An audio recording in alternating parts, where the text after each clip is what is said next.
Donc nous allons poursuivre cette matinée de présentation avec Catherine Didlot, conservatrice restauratrice au Musée des Arts Décoratifs, sur une présentation intitulée « Les microconditionnements en archéologie, principes et applications, est-ce un modèle à exporter ?» Voilà, donc là je travaille au Musée des Arts Décoratifs, mais j'ai quand même passé de nombreuses années plutôt dans le domaine de l'archéologie, mais voilà, j'ai cédé depuis quelques années un poste en institution. Mais je garde quand même un petit pied en archéologie. Donc voilà, dans les présentations précédentes, on a vu qu'en archéologie, il y avait beaucoup de questions de gestion du nombre, des volumes, de quantité, de mobilier archéologique. Mais beaucoup d'objets aussi ont, de par leurs matériaux constitutifs, des sensibilités particulières, et on va venir les sortir du lot et leur faire des conditionnements plus adaptés. Donc ça a été déjà dit par Madame Maggio, il y a deux temps dans l'archéologie en sortie de fouille. Il y a à court terme, dans les 3 ans qui suivent la fouille, le temps de l'étude, avant le dépôt, et puis après, à long terme, en dépôt, en CCE, où on va avoir la conservation à long terme. Donc je vais aborder différents aspects techniques et solutions vraiment pratiques qu'on va utiliser régulièrement pour gérer l'eau, l'hygrométrie, l'oxygène ou les polluants. Tout ce qui est température, ça se gère facilement, au frigo, aux chambres froides, ou la lumière également, c'est facile à aborder, donc je vais plutôt aborder les autres domaines. Mais d'abord, je voudrais vous parler de l'étanchéité, puisque c'est quelque chose qui est implicite. Il faut connaître l'étanchéité des... Non. Je n'ai pas appuyé sur la bonne flèche. Comment mesurer l'étanchéité, puisque c'est nécessaire d'avoir des contenants étanches si on veut y maintenir une hygrométrie vraiment stable. Et plus l'étanchéité sera bonne, moins il y aura de manipulation à faire et de renouvellement, ce qu'on ne veut pas faire à long terme. Donc l'étanchéité, ça se mesure assez facilement. On parle de taux de renouvellement d'air quand on parle de contenant. Donc là, vous avez un dessiccateur et vous avez les boîtes qu'on utilise régulièrement en archéologie. La façon de mesurer le taux de renouvellement d'air qu'on compte par jour se fait avec un gaz traceur qui est le CO2 parce que c'est inerte, parce que c'est facile à se procurer. Très concrètement, c'est les petites capsules pour regonfler les roues de vélo qu'on peut trouver. Et puis, les appareils sont assez peu chers. Pour quelques centaines d'euros, on peut avoir des appareils qui vont mesurer le CO2 et donc la décroissance du CO2. On vient remplir le contenant de dioxyde de carbone, on voit la décroissance, c'est la courbe bleue que vous avez derrière, c'est une exponentielle décroissante, et on va avoir, en passant par les logarithmes, enfin peu importe, c'est une manip sur Excel, à la limite, il n'y a pas besoin de la comprendre, on va avoir la pente de la droite va nous donner le taux de renouvellement d'air du contenant. Ça se fait en musée, de façon très régulière pour les vitrines, ça peut se faire aussi pour les boîtes. Donc là, vous avez pour un dessiccateur qui est sans doute la meilleure solution pour un volume limité, pour avoir une bonne étanchéité, où on va avoir un taux de renouvellement donc de 0,1, 0,2 pour ce type de contenant. Ça veut dire qu'il va falloir 10 jours pour que tout l'air soit renouvelé. Et ça permet de garder des hygrométries ou des taux d'oxygène très longtemps, sans avoir de manipulation. C'est des choses qui s'ouvrent facilement. Vous avez les 3 boîtes ci-dessous, c'est aussi des choses qui s'utilisent beaucoup en archéologie. Il y a eu des tests par plusieurs personnes ont fait des tests. Il y en a qui ont été publiés sur l'étanchéité de ces boîtes suite à des tests d'étudiants. Donc, par exemple, Isabelle Colson a présenté ça au table ronde RIGMA. Je ne sais pas si vous en avez entendu parler, le réseau interdisciplinaire des gestionnaires de mobilier archéologique, qui sont des contacts à prendre aussi peut-être, si vous n'en avez pas. Et les boîtes, alors pour donner les résultats, les boîtes Miflex, l'étanchéité, c'est à peu près de 1. Et ce n'est pas très reproductible. Tout ça, c'est à cause du couvercle. C'est un autre plastique, il est plus ou moins souple, il va se déformer. Voilà, les boîtes Miflex, c'est pas super. Les boîtes Modulus, c'est déjà mieux, selon les formats, selon la taille. Là aussi, le format, donc la taille du couvercle, on va être à 0,5, à 0,2. Et les boîtes Lock and Lock, qui sont les dernières, je ne devrais pas donner de nom, mais de marque, c'est beaucoup plus efficace parce qu'on a un joint en compression avec un couvercle qui vient se rabattre, mais c'est aussi 10 fois plus cher que les autres boîtes. Le dessiccateur qu'il y a là, qui est vraiment très bien et qui pourrait permettre de garder en plus une petite collection, c'est quelques centaines d'euros. Après, ça dépend parce que les joints sont différents, les parois sont différentes. Ça peut être en verre, ça peut être en acrylate, peu importe, métacrylate ou autre. Donc voilà, c'est des choses, c'est pas très compliqué de mesurer l'étanchéité. C'est des choses qu'il faut pouvoir faire. Quand on considère des... Je me suis à nouveau... C'est pas la bonne flèche, non. Désolée. Et par contre, quand on parle de sac, ça a été déjà, certains ont été évoqués. Ce matin, quand on parle de sac, il ne faut pas uniquement considérer les fuites qu'on peut avoir dans des boîtes et les zones de fuite, mais il faut aussi compter avec la diffusion du gaz à travers la poche. Ça peut être dans un sens ou dans l'autre. Donc l'humidité qui va rentrer alors qu'on essaye d'être complètement sec dans le sachet, ou qui va sortir si on veut justement pas être trop sec. Normalement, dans ces cas-là, ça peut difficilement être mesuré avec du CO2, puisque quand on parle de diffusion, la taille de la molécule qu'on considère du gaz d'intérêt a une incidence. Et de fait, pour les films, on a toujours deux données qui devraient normalement être à chaque fois données par les sites vendeurs, qui sont la perméabilité à la vapeur d'eau et la perméabilité à l'oxygène. Donc ça, c'est le tableau que vous avez derrière, ça vient d'un site d'un site allemand, de fourniture allemande, pardon, Long Life for Art. Vous n'avez pas forcément ces informations sur les fournisseurs français. Donc c'est des choses qu'il faut regarder. Donc les films aluminium, c'est tous ces films vraiment efficaces. Ces 3 couches, ça a déjà été mentionné par Alison tout à l'heure. Les plus efficaces, c'est ces films aluminium qui vont avoir une couche d'aluminium qui est déposée entre 2 couches de plastique, une de polyester et une de polyéthylène. Et la couche de polyéthylène va pouvoir se souder à chaud, qui va permettre de sceller le sac. C'est la même chose, donc escale, c'est une couche de céramique qui est entre 2 couches de plastique. Et tout ce qui est film de nos sachets de polyéthylène, que ce soit haute densité, basse densité, c'est globalement 100 fois moins étanche. Donc, l'eau liquide ne passe pas, mais la vapeur d'eau finira toujours par passer quand on a un sac en polyéthylène. Donc là aussi, il y a des façons de le tester, mais c'est déjà pas forcément adapté à ce que nous, on peut faire en institution. Donc il faut vraiment se référer aux notes et aux fournisseurs. Voilà, donc pour reprendre ensuite quelques exemples, donc quand on a des objets qui sortent de fouilles, pour certains matériaux, il va falloir avant tout ne pas modifier les conditions d'enfouissement jusqu'au traitement. Donc ça va être le cas pour le bois par exemple, ou pour le cuir. Si on veut pouvoir remonter, là on a un seau médiéval, si on veut pouvoir le remonter, il ne faut surtout pas que le bois ait séché. Même chose pour le cuir, on peut arriver à faire des choses formidables. Là c'est une poulaine de Saint-Denis, qui est un site qui me tient à cœur particulièrement. Donc cette poulaine, elle a pu être fouillée, étudiée, traitée et ensuite remontée en réutilisant les trous de couture. Il n'y a eu aucune déformation, ou en tout cas un minimum, vraiment minimum de déformation. Et comme tout matériau organique, s'il y a séchage, il va y avoir des déformations qui vont dépendre de l'emplacement où on est dans la peau et du sens de croissance. C'est la même chose pour le bois. Si on a trop de déformations dans le bois, on ne peut pas remonter le seau. Donc voilà, c'est dans un premier temps, voilà, il faut donc maintenir l'humidité. Ça peut être en caisse, ça peut être des petits contenants, ça dépend si l'objet peut être identifiable au moment de la fouille.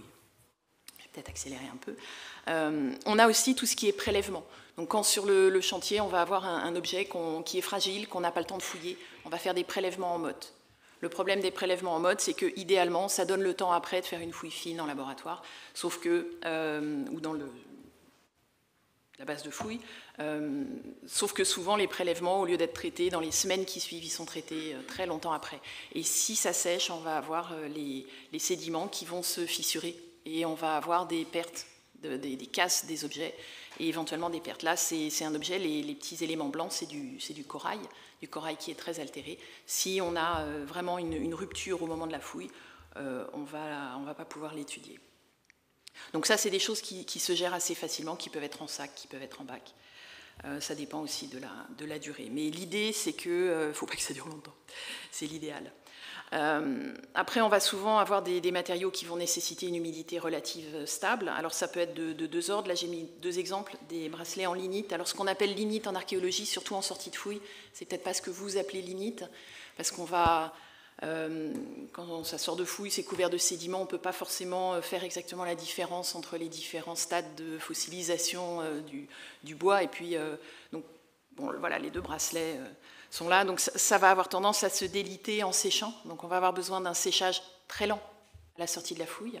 Là aussi, on va jouer sur l'étanchéité, mais justement en ayant des boîtes qui ne sont pas très étanches. Et on va s'en servir pour savoir qu'on va avoir un séchage lent. Et puis après, après traitement, il faut surtout garder une humidité stable. Un autre exemple, c'est le verre criselé. Donc il y a beaucoup de verres. Vous savez que le verre, c'est composé de silice, enfin les verres anciens en tout cas. Le réseau est fait avec de la silice. Ensuite, on va avoir des fondants et des stabilisants. Et selon l'équilibre qu'il y a entre fondant et stabilisant, on va avoir des verres qui vont être stables ou pas, avec des ions qui vont être lixiviés, enfin qui vont sortir à cause de l'humidité ambiante. Ça va modifier le réseau, ça va induire des craquelures, ça va faire des tensions. On va avoir d'abord un verre qui va suinter, avec l'humidité qui va faire sortir les ions. Et c'est des phénomènes qui peuvent être rapprochés de ce qu'on abordera, je crois, un petit peu plus tard avec les cristallisations. Et donc ces verres vont aussi changer de couleur, se fissurer et puis finir par s'effriter. Donc là, ce qu'on veut, c'est garder une humidité stable. Donc il y a beaucoup de matériaux qui sont disponibles. En archéologie, on a beaucoup utilisé le gel de silice avec un indicateur bleu, ou chlorure de cobalt, qui est toxique. Donc on essaye de les évacuer de plus en plus quand il y en a. Et donc c'est avec le chlorure de cobalt sert d'indicateur, puisqu'il devient rose au-dessus de 30% d'hygrométrie. Donc déjà, ça ne correspond pas toujours à l'hygrométrie qu'on veut garder. Pour le verre, on est plutôt à 40-50, le lignite 50-55. Mais voilà, c'est des matériaux qu'on va utiliser. Pour choisir un matériau tampon, donc pour stabiliser l'hygrométrie, qui va être capable d'absorber ou de désorber de l'humidité, il faut s'intéresser à son domaine d'efficacité maximum. Donc le gel de silice va être plus efficace pour des hygrométries faibles. Le Prosorb entre 40 et 60, l'Artsorb plutôt autour de 60, 70. Donc là aussi, il y a différents matériaux, il faut les connaître, il faut avoir un minimum de notion de ce qu'on veut et des capacités des matériaux. On va aussi avoir besoin de s'intéresser à la vitesse de réaction. Il ne faut pas que ça réagisse moins vite que l'objet qu'on va vouloir conserver, ce qui est parfois le cas pour des bois gorgés d'eau traités qui sont très réactifs. Et donc là, peut-être le gel de silice ne suffira pas, par exemple. Et puis aussi, il faut savoir que ces matériaux ne réagissent pas de la même façon en absorption et quand ils absorbent de l'eau ou quand ils la rendent. Donc voilà. En archéologie, on s'est aussi servi un temps de solutions salines, mais ce n'est pas forcément très efficace, surtout pour du stockage à long terme. Puis on a toujours ces problèmes de sel, de coulure, donc ce n'est pas des choses à long terme. Il y a d'autres produits qui existent dans les musées, mais qui ne sont pas forcément fractionnables. Alors que ce qu'on veut pouvoir, c'est adapter la quantité juste au volume qu'on veut conditionner. Ensuite, on va avoir des matériaux qui vont avoir besoin d'une humidité relative basse. Alors bien sûr, c'est les ferreux et les cuivreux qui vont avoir des corrosions souvent avec des chlorures et qui vont donc c'est des corrosions qu'on dit actives, puisque la réaction chimique fait qu'à la fin, on a encore une attaque du métal qui pourrait rester, donc qui conduit à l'éclatement de l'objet avec des fissures, des écailles, une perte de surface. Je vous ai mis la pyrite parce qu'en fait, c'est le même type de réaction. Enfin, c'est pas la même chose, mais en tout cas, les sulfures de fer sont sensibles à l'oxygène et à la vapeur d'eau, avec là plutôt de l'acide sulfurique qui est créé.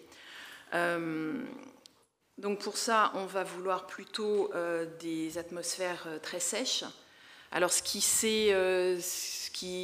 est le plus utilisé là, c'est pour la déshydratation, c'est plutôt des argiles qui sont plus efficaces.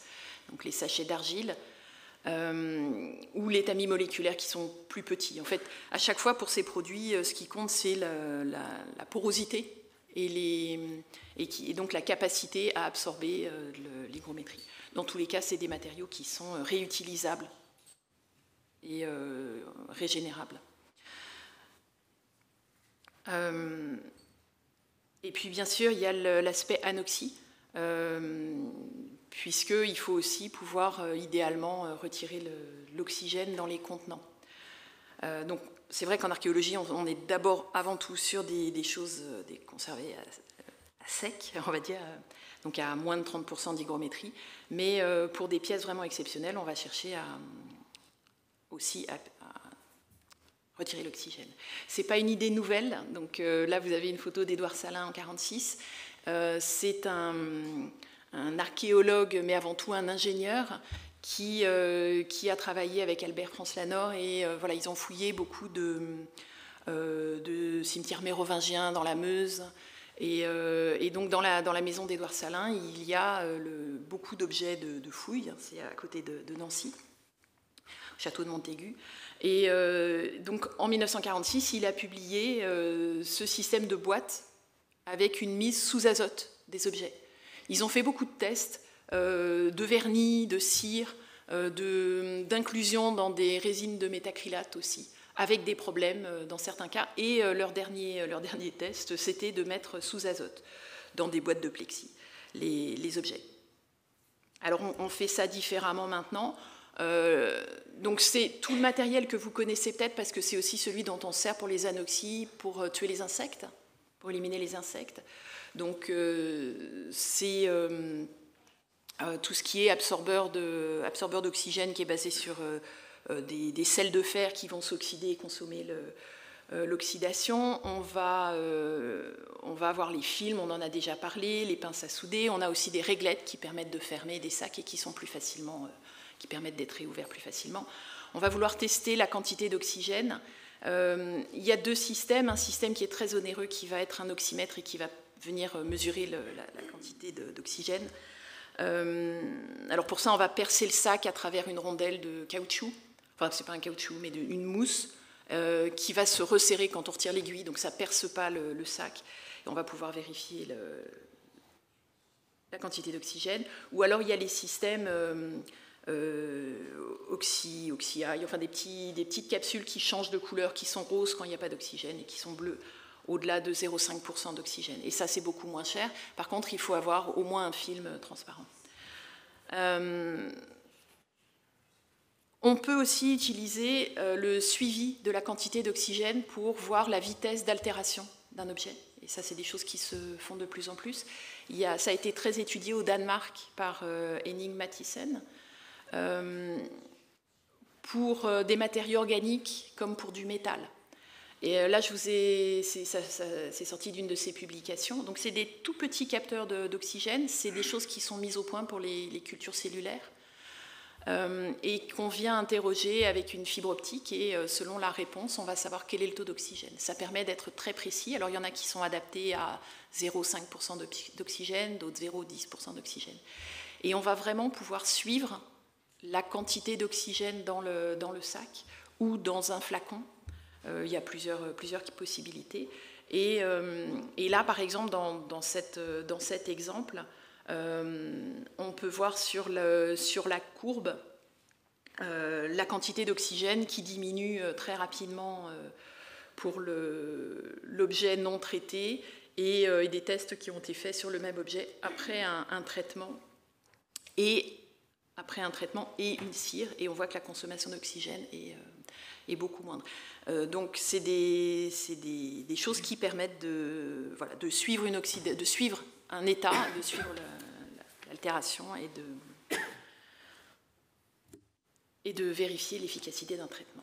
Enfin, pour les polluants, on a des objets qui vont vraiment être sensibles aux polluants. On a parlé tout à l'heure des coquillages ou des calcaires avec la maladie de Byrne. Les plombs, ça va être pareil. Vont être très sensibles aux vapeurs organiques. Et puis parfois, c'est les objets eux-mêmes qui émettent des objets. Alors ça, c'est pas un exemple archéo, c'est un exemple... C'est en cours au MAD, on a des films avec des nitrates de cellulose. Et là aussi, l'altération va émettre des polluants, et les polluants acides vont venir continuer d'attaquer le reste du film, le contenant, les autres films qui sont présents. Et donc, c'est des réactions en chaîne et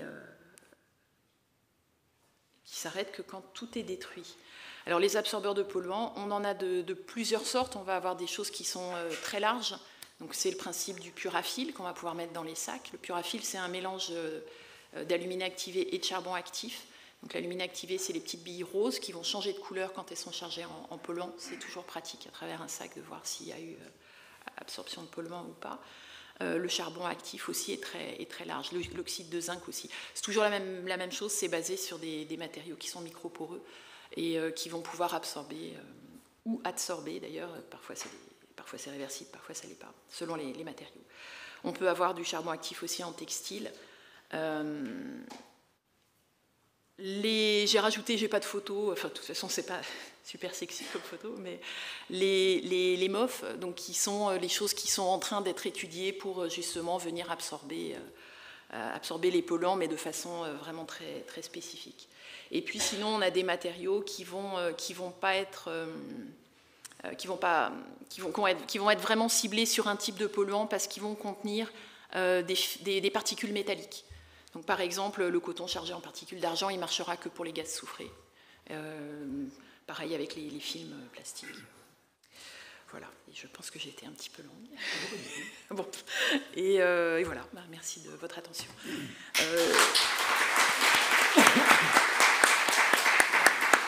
Et juste pour finir, oui, pour les polluants, c'est là où on met en balance l'étanchéité. Ou justement l'étanchéité, ou au contraire ne pas avoir une bonne étanchéité et plutôt une boîte qui va être où va y avoir une ventilation. Et encore pour finir c'est vrai que ça fait beaucoup de plastique et que c'est des domaines quand on veut faire vraiment des sacs étanches ou des contenants étanches, c'est difficile d'aller outre, sauf éventuellement ces petits dessicateurs, ces boîtes qui vont être à la fois étanches et pas forcément en plastique. Voilà. Cette fois-ci, j'ai fini. Très bien. Avez-vous des questions ?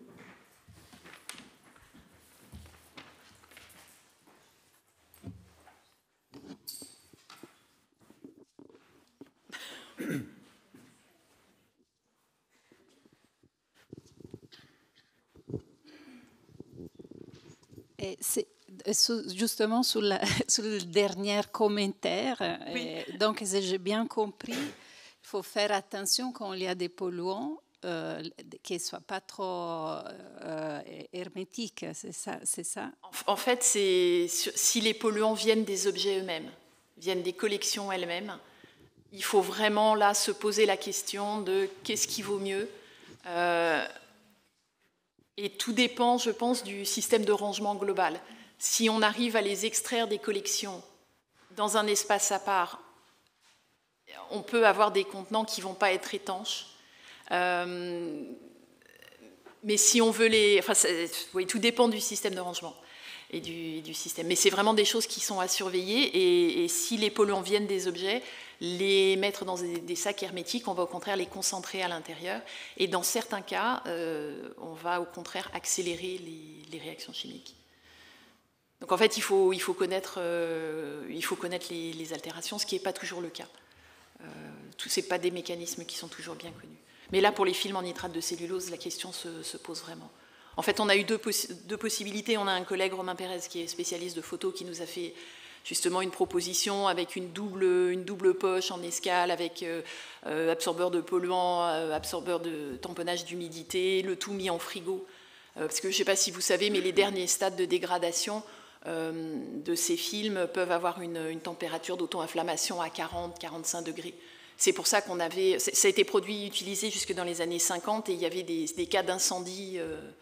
Ça prend feu tout seul dans les bobines et dans les... Enfin, donc là, il faut, au contraire, il ne faut pas du tout être étanche, parce que, ou vraiment surveiller et être sûr d'absorber vraiment tous les polluants. Et de les absorber plus vite, au moins aussi vite qu'ils ne sont émis. Parce qu'il y a toujours un temps de réponse dans ces produits.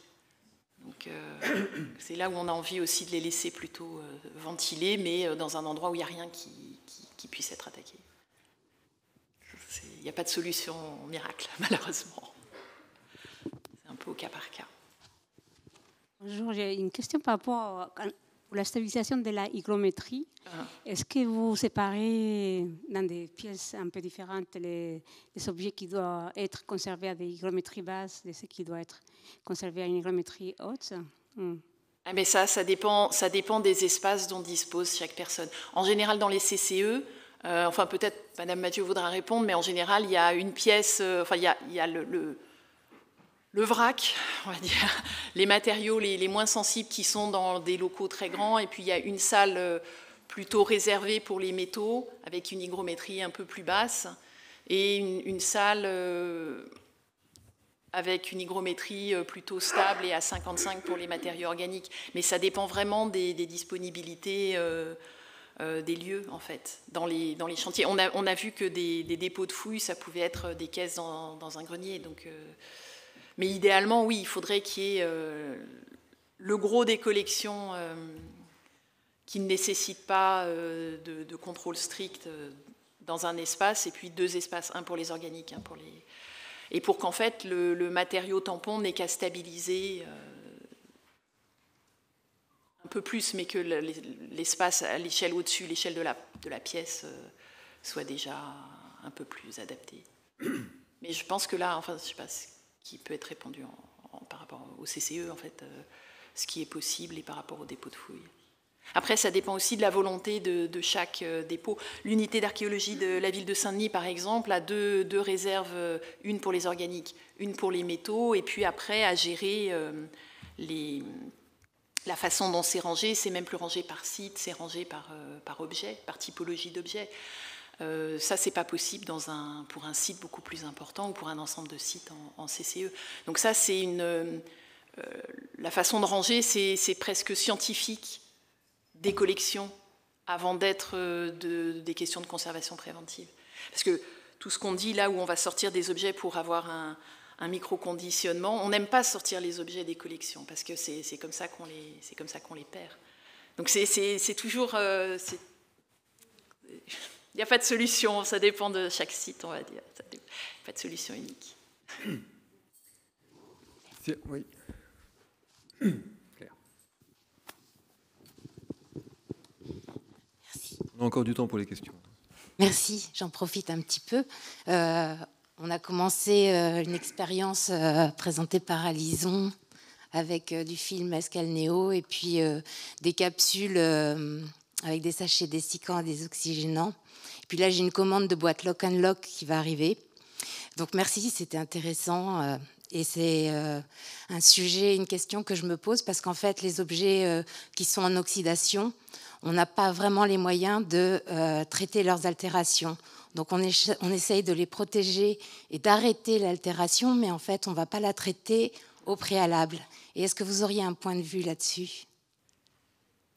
C'est pas facile, peut-être. C'est pas facile. Alors déjà, j'ai pas parlé, parce que ça a déjà été évoqué ce matin, des sachets RP qui, justement, gèrent à la fois et c'est ça, et qui peuvent gérer à la fois l'hygrométrie, l'oxygène, et parfois des polluants aussi, je crois, pour certains. Parfois les polluants. Ça dépend les niveaux. Les traitements, alors je connais plus les traitements de déchloruration pour les métaux. C'est pas toujours totalement efficace, et même un objet traité devra faire l'objet au moins une hygrométrie basse et idéalement aussi, si on veut vraiment les garder à long terme sans avoir à entretenir trop souvent, sans oxygène. Par contre, c'est des quantités énormes, on ne peut pas toujours traiter.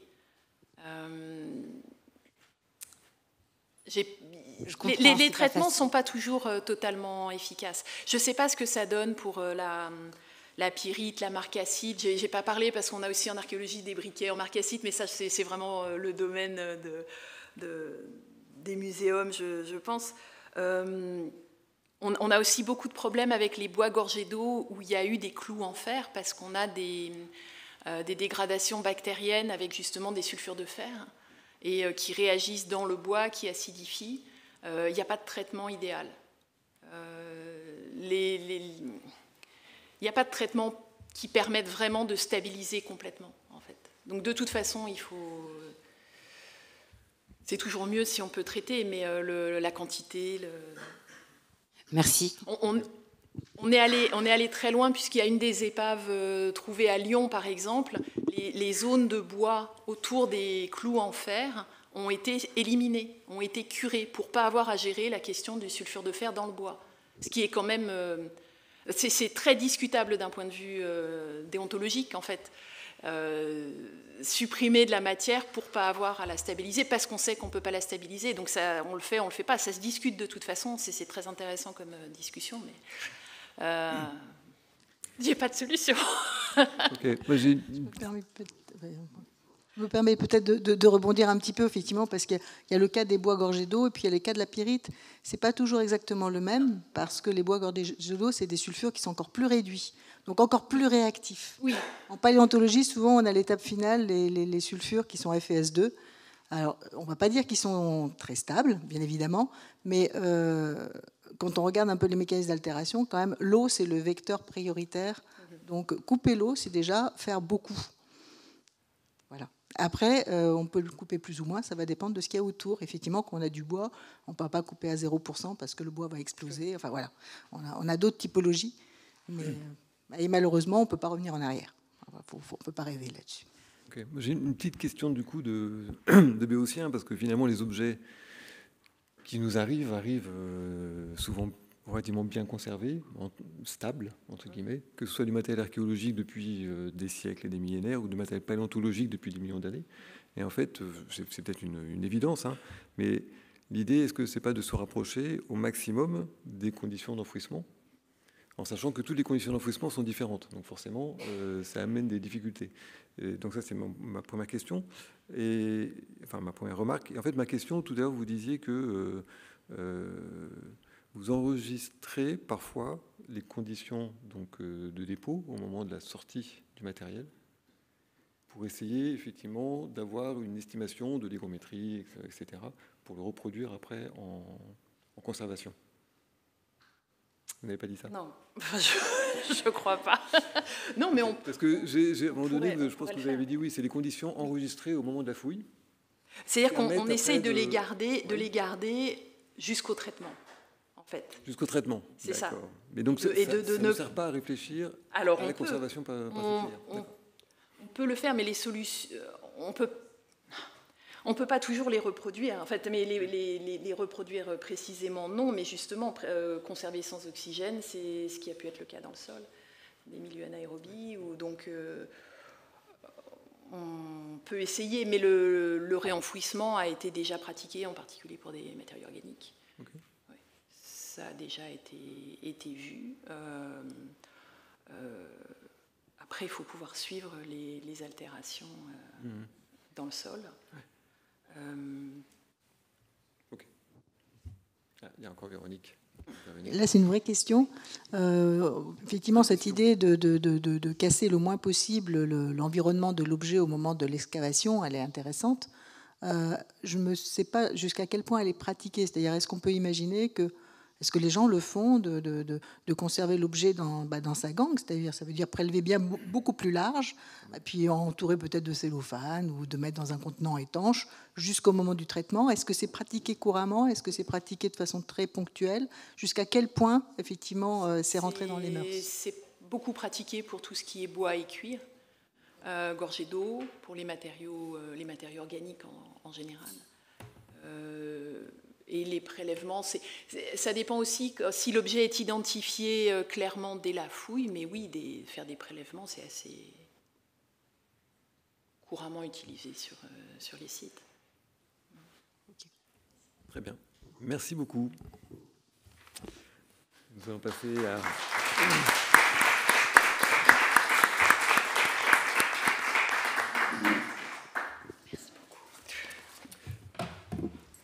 Nous allons donc passer à la dernière présentation de cette matinée avec Marie-Béatrice Forel, donc maître de conférence au Muséum.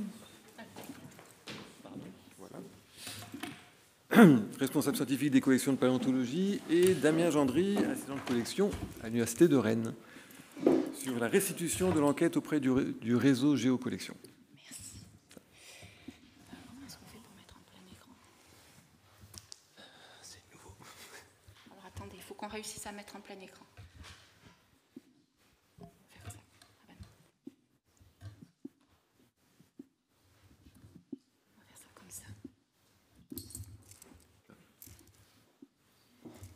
Petit décalage, mais tu peux commencer. Ok, c'est bon.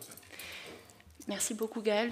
Bon, on va finir cette journée en faisant une petite pause dans toutes les présentations qu'on vient d'avoir pour que vous compreniez un petit peu comment s'est construite cette journée et sur la base de quelles interrogations. Donc Damien et moi, on a été choisis par le comité de pilotage du réseau Géocollection pour interagir avec l'INP, avec nos collègues, et pour essayer de construire cette journée pour que, dans les deux sens, on puisse bénéficier des discussions. Et toutes ces discussions au sein du comité d'organisation de notre journée, elle s'est appuyée sur un questionnaire qu'on a construit avec Véronique Rouchon, Damien, Anne Médard, qui est quelque part, et moi, qu'on a bien détaillé. Il y a eu quand même beaucoup de questions et pour lesquelles on vous remercie tous et toutes les personnes qui ne sont pas là mais qui pourront nous suivre en ligne plus tard, d'avoir répondu souvent avec beaucoup de détails et ça nous a été très très important. Donc on va vous expliquer un petit peu tout ça. Il y aura beaucoup de proportions, ça va peut-être être un petit peu embêtant, mais on est d'accord avec ça. Mais gardez bien en tête que tout ça, c'est un petit peu une capture d'écran de quelles sont les relations entre la communauté des personnes qui sont responsables des collections de sciences de la Terre en France, en 2023-2024, et la conservation des collections dont ils ont la responsabilité. Donc c'est vraiment un état des lieux. Peut-être qu'on pourra en refaire un dans quelques années, et c'est vraiment pour nous important pour avancer. Et on va commencer par Damien, qui va vous présenter un petit peu, très rapidement, l'histoire du réseau Géocollection. C'est ça, donc la genèse du réseau, ça remonte à 2021, en fait, c'est lié à la Réunion des sciences de la Terre, donc un gros colloque qui a eu lieu à Lyon. Donc on a discuté en fait de la nécessité du réseau, un réseau pour quoi faire, et les différents intérêts des personnes qui pouvaient avoir, donc à créer un réseau sur les collections de sciences de la Terre. Après, donc Sylvain Charbonnier et Marie-Béatrice donc ont lancé un colloque, le premier colloque sur les collections de sciences de la Terre, qui a eu lieu à Villars-sur-Mer en septembre 2022. Donc c'est vraiment là que en fait, le réseau a débuté. Donc on a pu partager sur les besoins qu'on avait réellement et les mettre en commun. Tout ce qui est mettre en commun aussi la gestion des collections, les différents procédés qu'on peut avoir, la gestion des données sur les collections, c'est aussi un gros paquet de notre activité. Et donc suite à ça, à ce colloque, on a pu créer une liste de diffusion, donc la liste Géocollection. Il y en a pas mal d'entre vous, je pense, qui sont dessus. Je peux redonner le lien à ceux qui le voudront, pour vous, si vous n'adhérez pas encore. Donc c'est géocollection@liste-univ-rennes.fr. On pourra en reparler après. Donc on a une mailing list, en fait, comme la Muséum List, où on peut échanger autour des pratiques qu'on peut avoir, les différentes questions, etc. Et on a lancé à côté de ça un forum. Alors ça, pour l'instant, il ne fonctionne pas beaucoup. Mais on compte sur vous pour l'alimenter. Il ne faut pas hésiter si vous avez des besoins de détermination. C'était un peu plus dans l'objectif de déterminer des spécimens ou des échantillons, dans le sens où sur la Muséum List, géocollectionniste. Si on lance des photographies, des discussions, on reçoit des vingtaines, trentaines de mails, en plus des 50 qu'on a quotidiennement, donc ce qui fait beaucoup. Donc c'était pour désengorger un peu nos boîtes mail qu'on avait eu l'idée de ce forum. Donc n'hésitez pas à vous en servir, à vous en emparer, il suffira de nous demander le lien. Voilà. Et on en a reparlé, fait un bilan en octobre-novembre 2023 à la réunion des sciences de la Terre de Rennes, où on avait une session sur les collections de sciences de la Terre, et une table ronde du réseau pour faire un petit bilan, qu'est-ce qu'on a fait jusqu'ici, les points d'avancée, les projets de formation. Vous avez la première journée aujourd'hui en formation professionnelle du réseau. Et donc les projets, il y a toujours la réalisation d'un beau livre sur les collections nationales. En gros, c'est faire un livre sur le même modèle que le muséum pour le métier de paléontologue. Donc des belles images, un petit texte à destination du grand public. Quelque chose d'assez simple. Donc on va continuer là-dessus cette année. Oui. Ensuite, il y a plusieurs membres du réseau Géocollection qui participent à un groupe de travail pour la géothèque virtuelle du CNRS. Alors là, ça concerne surtout les universités. Donc l'idée, c'est de mettre toutes les données naturalistes sur la base de données RecolNet, sur le portail RecolNet, et d'agrémenter ces données qui concernent les universités, de liens vers les différentes bases de données qui existent déjà, donc les données géochimiques sur les échantillons, les données de forage, etc. Donc ça viendrait en complément. Et vraiment, les données naturalistes, on veut que ce soit centralisé sur la même base de données pour éviter de verser plusieurs fois les données, ce qui est un gros travail. Le site internet du réseau, jusqu'ici, on n'a pas beaucoup avancé. On a été un petit peu bloqué pour des questions informatiques avec le CNRS, mais j'ai reçu les codes hier, donc on va pouvoir avancer avant l'été. Et enfin, l'idée, c'est de faire des vadémécum, donc des fiches pratiques sur les différents problèmes qu'on peut rencontrer dans conservation et restauration des collections. Des petites fiches très simples, problèmes, solutions, qu'on mettra sur le site internet. Donc le site internet, c'est quelque chose de simple. Qu'est-ce que le réseau Géocollection et une page dédiée justement à une documentation. On pourra retrouver toutes ces fiches qu'on pourra additionner au fur et à mesure qu'on va les réaliser. Donc à la suite de chaque journée de formation, l'idée c'est de pouvoir faire des petites fiches comme ça, pratiques, que vous pourrez consulter dès qu'il y a un problème. C'est parti. C'est parti.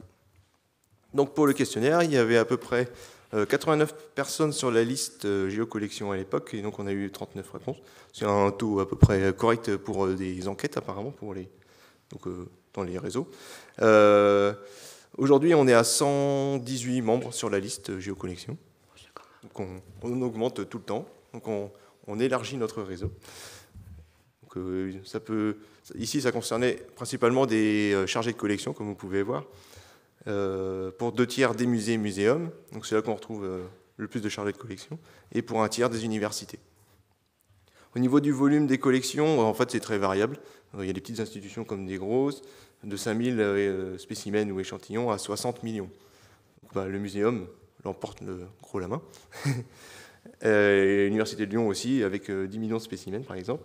Donc il y a pas mal de forages aussi, 9 à 13 km, et donc ça représente 13 500 notices ou lots inventoriés, pour le moment.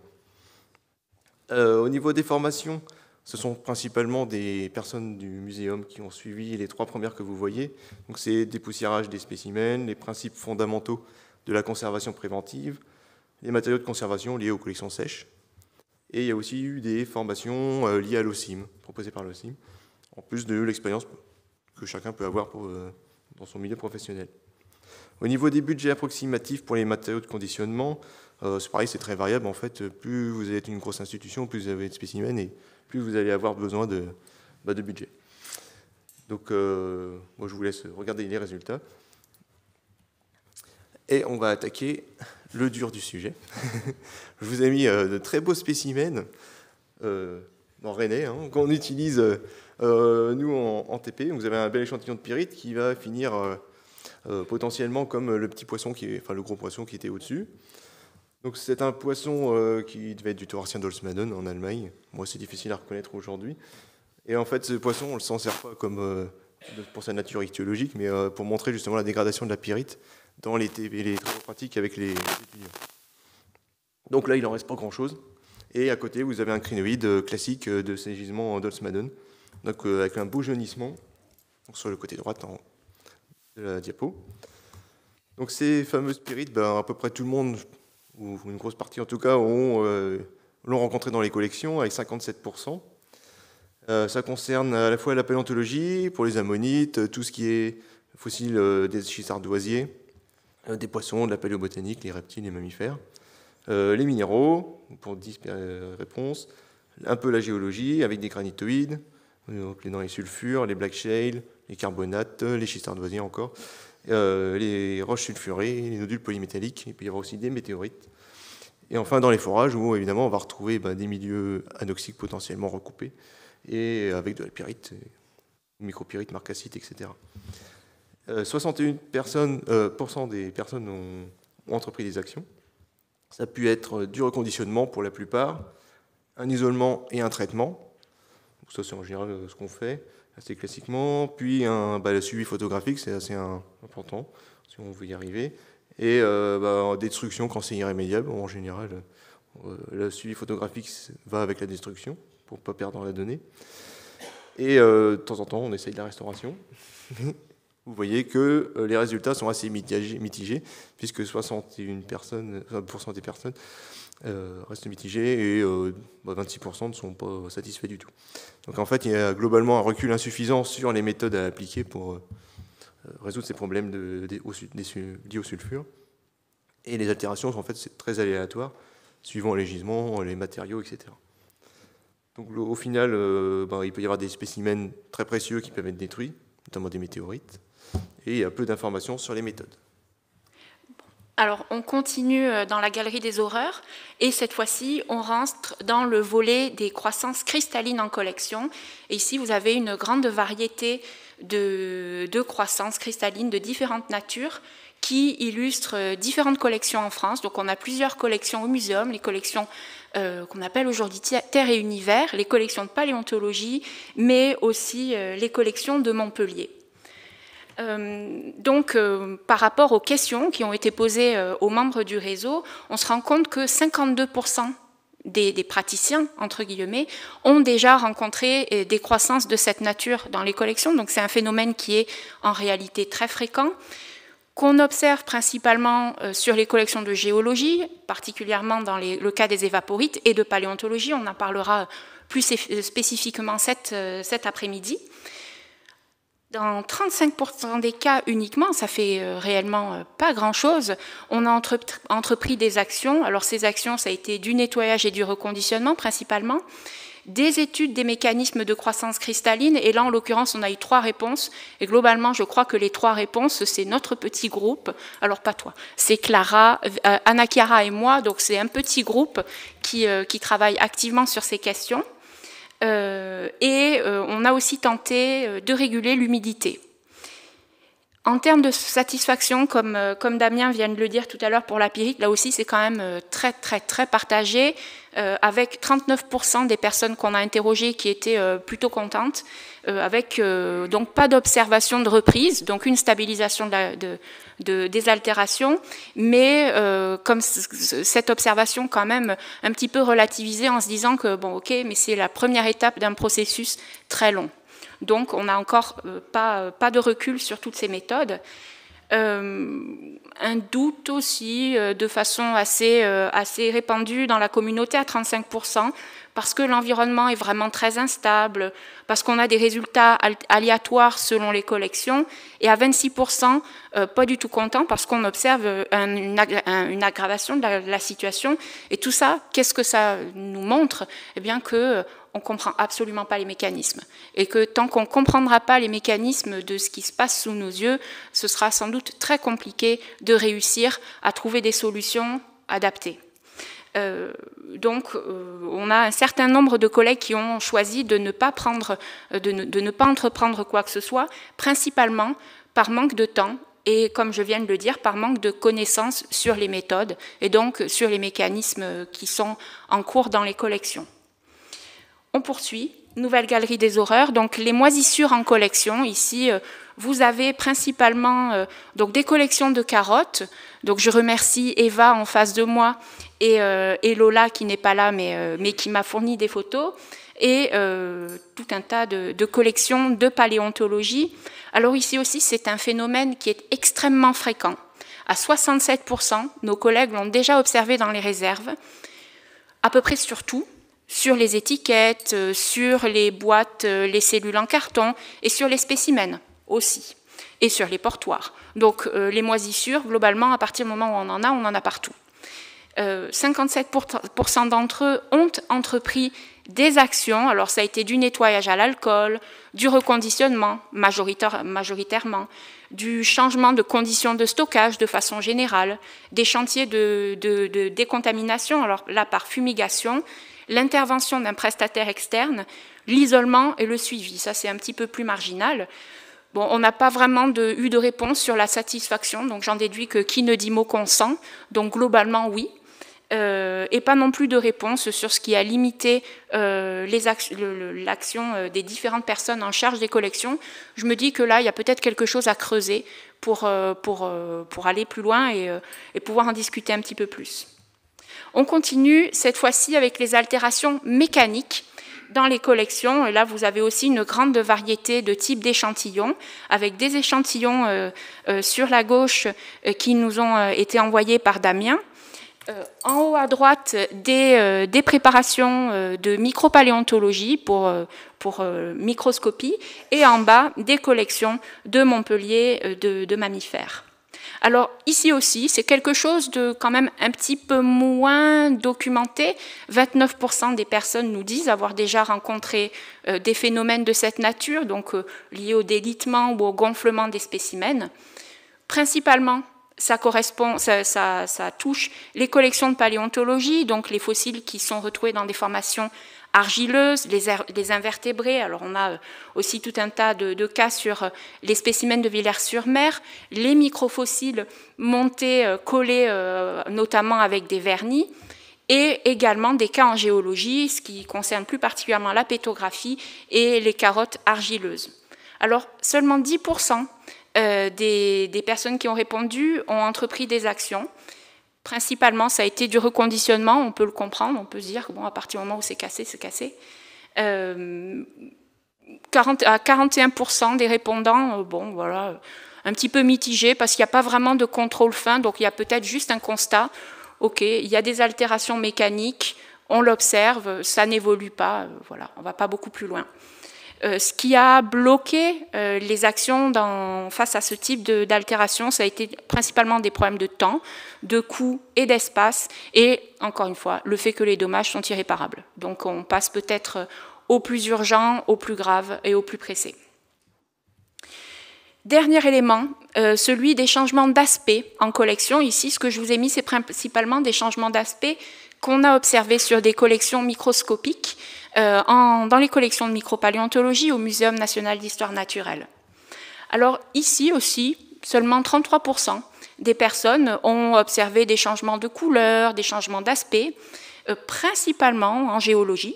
Alors tout ce qui concerne les minéraux hygroscopiques, les sels, la vivianite, les carottes qui ont été ouvertes et les carottes qui se craquellent. En paléontologie, on a beaucoup de phénomènes de ternissement et également des problèmes avec les moulages. 10% des personnes qui ont répondu ont entrepris des actions. Ça a été changer l'environnement, et principalement l'humidité, la lumière, reconditionner et suivre.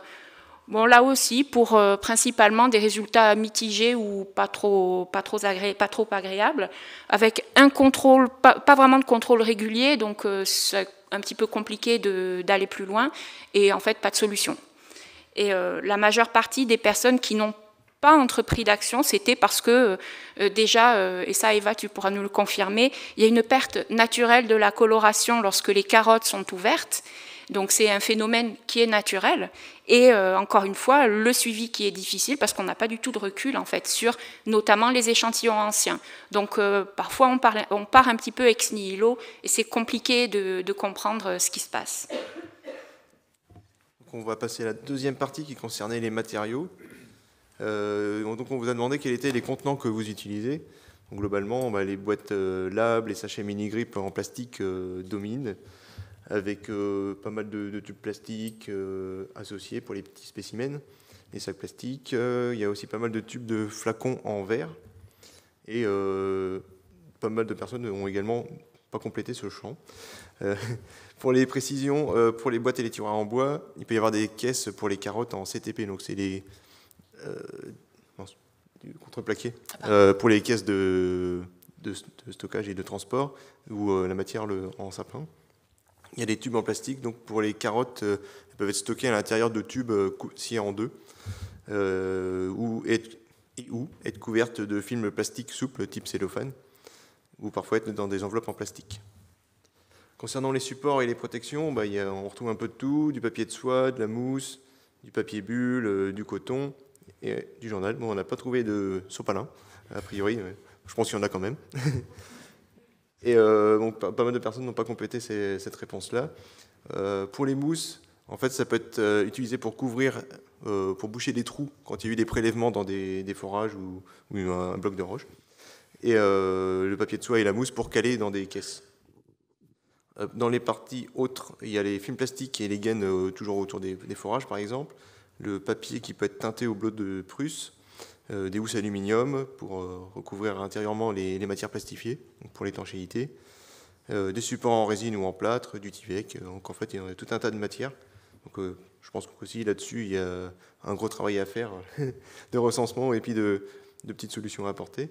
Et on avait posé une question sur les datations de ces matériaux, mais en fait, c'était difficile d'y répondre pour relier la matière à une année ou une période.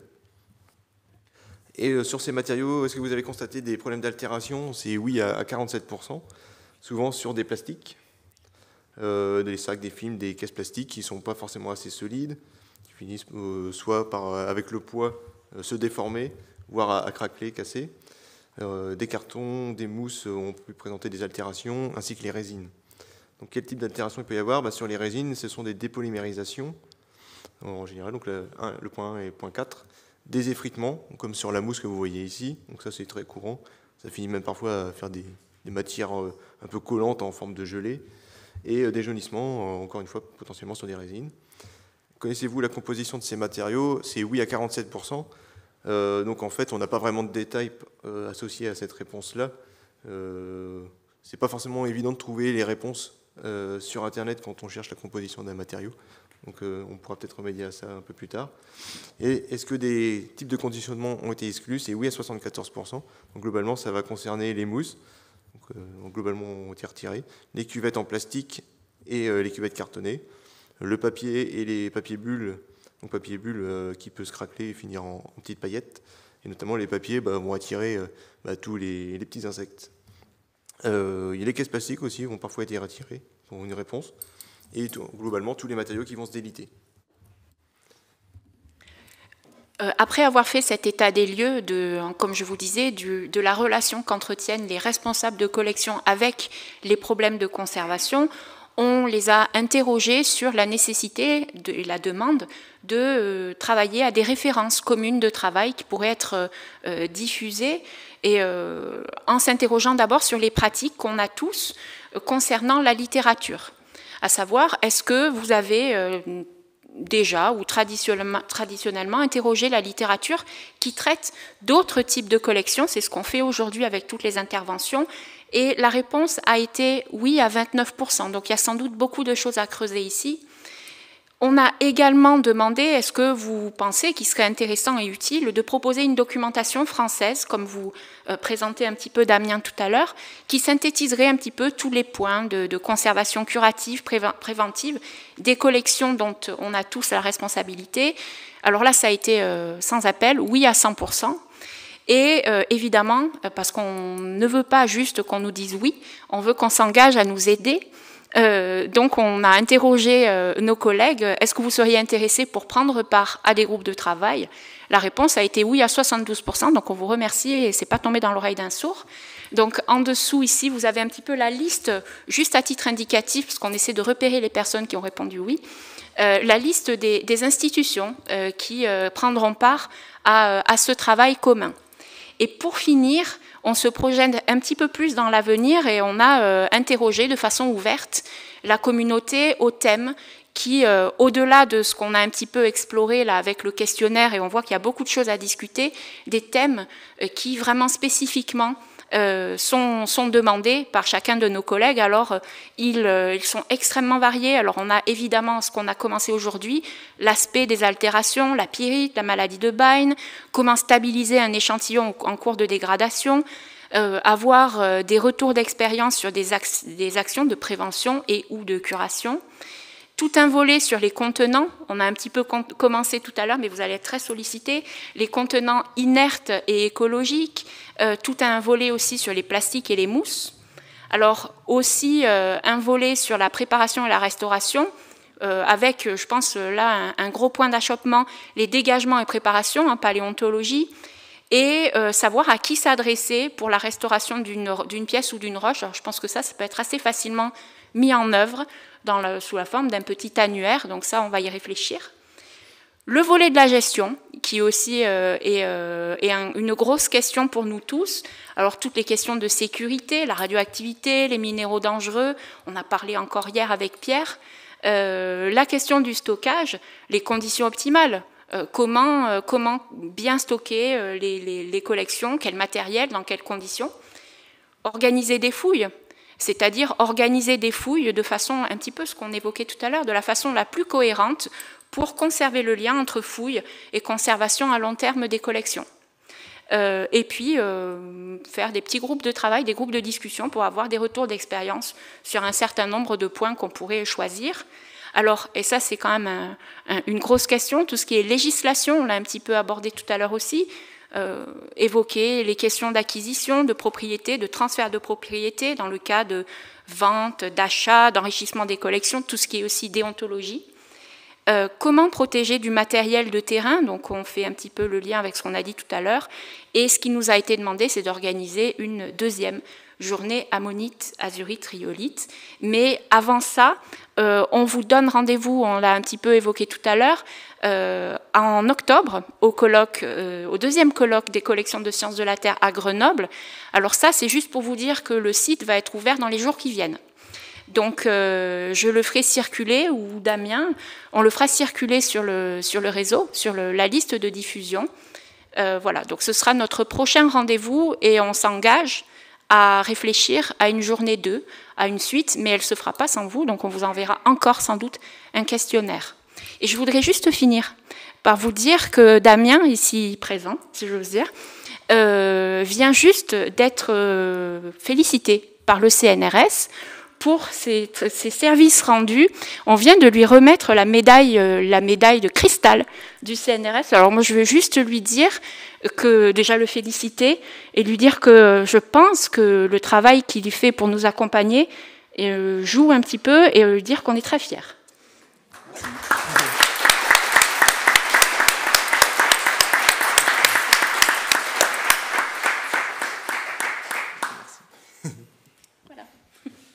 Merci, félicitations. Des questions? Oui. Amélie. Je voulais juste apporter un petit complément d'information. Je vais donc un peu cafeter. Mais Catherine Didlot, ici présente, participe au groupe de travail de différents musées, justement pour réfléchir au remplacement des matériaux de conditionnement par des matériaux plus durables. Et par ailleurs, l'INP est aussi investi par le biais de programmes de recherche, enfin accueil de stagiaires par le laboratoire, sur la question de réfléchissons à des nouveaux matériaux plus durables, mais il faut quand même qu'ils remplissent leur fonction première, qui est de protéger les collections. Et donc ça rend le sujet quand même assez complexe, parce qu'il faut quand même que ces matériaux soient durables et qu'ils absorbent les vibrations, qu'ils ne dégagent pas de vapeur nocive. Voilà. Donc je pense qu'on aura matière à mettre les réseaux en contact pour discuter des réflexions, hein. Je ne parle pas de résultats, mais de réflexions de ce groupe de travail. Je crois qu'il y avait une question.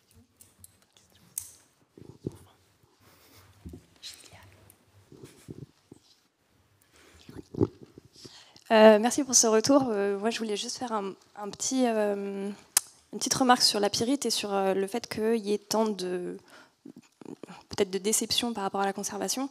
En fait, c'est quelque chose d'extrêmement hétérogène, vous l'avez vu, il y a de la pyrite qui se trouve en collection de géologie, il y a de la pyrite qui se trouve en collection paléontologique, et en fait, c'est pas que la pyrite, enfin, il n'y a pas que le matériau pyrite. Potentiellement, il y a l'interaction avec son encaissant, ça peut être de l'os, ça peut être de la roche, ça peut être, etc.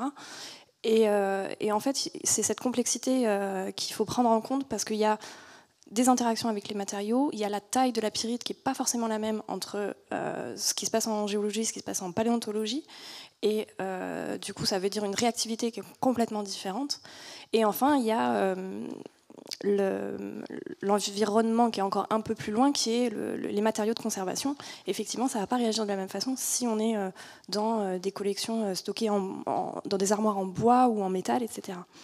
Et donc en fait, le fait de dire qu'on ne comprend pas les mécanismes. Alors, pour la pyrite, il y a 3 mécanismes actuellement qui sont proposés, mais en fait, ce n'est pas forcément tellement les mécanismes que les interactions entre tous les agents différents. Et donc, effectivement, pour l'instant, ce qui est le plus simple, il y a des études isotopiques qui ont été faites qui montrent qu'effectivement, c'est l'oxygène de l'humidité, enfin de l'eau, disons, qui est la plus embêtante. Donc, pour l'instant, la seule recommandation qu'on a, effectivement, c'est mettre à l'abri de l'humidité.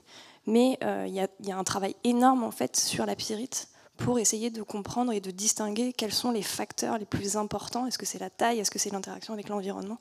Est-ce que c'est à l'intérieur de la pyrite des choses qui peuvent se passer en électrochimie? Et du coup, je pense que c'est la raison pour laquelle, pour l'instant, la conservation des matériaux pyriteux est aussi compliquée. Et voilà. Ce qui est encore, dernière remarque, complexifié par le fait qu'il y a un certain auto-entretien de l'oxydation qui se passe et qui rejoint en fait la problématique de comment stopper quand ça a commencé à se dégrader. Voilà. C'était un petit retour sur la pyrite. Mais ça, on est totalement d'accord. Et le fait aussi que ça représente une énorme masse de travail, Claire en parlait un petit peu tout à l'heure, elle pourra en reparler. Et je pense que c'est une observation qu'on peut même étendre à peu près tous les types d'altérations qu'on a évoqués, que ce soit Bain ou que ce soit même d'autres efflorescences que Véronique va un petit peu aborder tout à l'heure. Il y a une espèce de cercle vertueux entre le fossile, le matériau, etc. etc. Ça, je suis tout à fait d'accord. Et c'est des choses que, justement, qu'il faut que nous, je veux dire les personnes qui sont les doigts dans les tiroirs, comprennent. Et je suis tout à fait d'accord avec toi.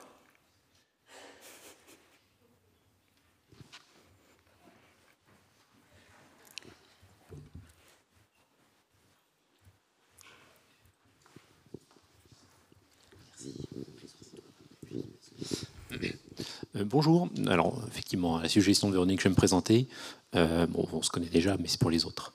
Jocelyn Falconet, je remplace ma conservatrice du Muséum d'Orléans pour la biodiversité et l'environnement. Et j'en charge les collections de paléontologie qui sont là-bas. On parlait de la pyrite qui se présente sous des tonnes de formes différentes. Et quelque chose qu'on découvre régulièrement en collection, ce sont de nouveaux gisements problématiques. Pour la paléontologie notamment, et des gisements qui ne sont pas forcément signalés dans la littérature comme problématiques. Donc on a parfois des collections qui ont été récoltées il y a 100 ans, 50 ans ou 150 ans, et c'est seulement après tout ce temps qu'on découvre de la poussière à la place de nos spécimens. Et en fait, c'est souvent dit par le bouche à oreille qu'on le sait. C'est très rare d'avoir des publications à ce sujet, dire voilà, attention dans tel gisement, on a tel type de problème. Parce que dans certains gisements, les fossiles eux-mêmes sont pyriteux, parfois c'est uniquement l'encaissant, parfois c'est de la pyrite diffuse, parfois c'est sous forme de nuages, mais plus ou moins concentrés, qu'on peut amputer et du coup protéger le reste du spécimen. Voilà. Pour la conservation préventive, comme on ne peut pas tout regarder, savoir que tel gisement qui n'était pas connu comme tel l'est finalement, ça permettrait déjà de cibler les mesures de conservation préventive qui peuvent coûter cher, effectivement.